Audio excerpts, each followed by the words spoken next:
এসআরের জন্য হচ্ছে এটা, এসআরের জন্য কোনো রোগ নাই হ্যাঁ এসআরের জন্য কেন নিল, এসআর এই ভুল সিদ্ধান্তের জন্যই এটা হলো, এত মানুষকে হয়রানি করে শেষ করে দিল।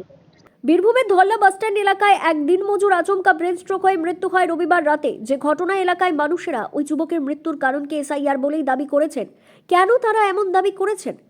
মৃত যুবকের আত্মীয় সাবের আলী দাবি করেছেন এসআইআর চলাকালীন সমস্ত ডকুমেন্টস সে জমা দিয়েছিল, তারপর হিয়ারিং হয়েছিল, হিয়ারিংয়ে যা যা নথি দরকার সব দিয়েছিল, কিন্তু তারপর যখন লিস্ট বেরোয় তখন দেখা যায় স্ট্যাম্প মারা আছে।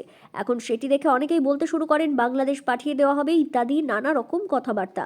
তারই পরিপ্রেক্ষিতে হঠাৎ রাতে মাথায় ব্যথা শুরু হয় এবং সিউড়ি সুপার স্পেশালিটি হাসপাতালে নিয়ে গেলে সেখানে বলা হয় ব্রেন স্ট্রোক হয়েছে। এসআরে কাগজ জমা দিয়েছিল, এসআর দেওয়ার পর নাম দেওয়ার পরে নাম আবার লিস্ট এসছে, লিস্ট এসে আবার স্টেম মারা, স্কুলে সব দিয়েছে, স্কুলে সব দেখে এসছে, এবার নানা রকম চিন্তা ভাবনা করেছে, কাজ করে এসছে, কাজ করার পরে এসে দেখেছে স্টেম মারা। এবার সবাই জিজ্ঞেস করছে স্টেম মারা কেন, বলছে তাহলে এইগুলো তো বাংলাদেশকে বলছে আর কোথাও তেড়ে দিবে, এই করবে, এই করে নানা রকম চিন্তা করার পর রাত্রে ওই দিন থেকেই চিন্তা করতে রাত্রে মাথায় ব্যথা করতে করতে সিউড়ি হসপিটাল থেকে খবর যে এখানে হবে না, স্টপ করেছে ব্রেন, আমাদেরকে বর্ধমান নিয়ে যেতে হবে। ভালো ছেলে, কাজটাই করতো, সবই করতো, কালো কাজও করে এসছে, সবই করেছে, পদক করেছে, রাত 9টা এমনি দিন মজুরে কাজ করতো, সব রকমই কাজ করতো দিনে। স্থানীয় তৃণমূল নেতা শেখ বাপ্পা জানিয়েছেন সবকিছু ঠিকঠাক সত্ত্বেও এমন ঘটনা, আর এই ঘটনার কারণ হিসেবে তিনি বিজেপি ও নির্বাচন কমিশনকে দায়ী করছেন।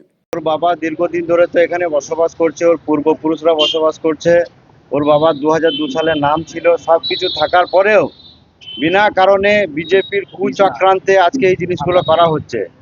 বিনা কারণে জীবিত মানুষের নামে বিজেপির কিছু লিডার ফর্ম 7 জমা করে আজকে জীবিত মানুষকে মৃত বলে আজকে বিনা কারণে টেনশন দিয়ে আজকে এই ভালো মানুষের জীবনগুলোকে কেড়ে নিচ্ছে।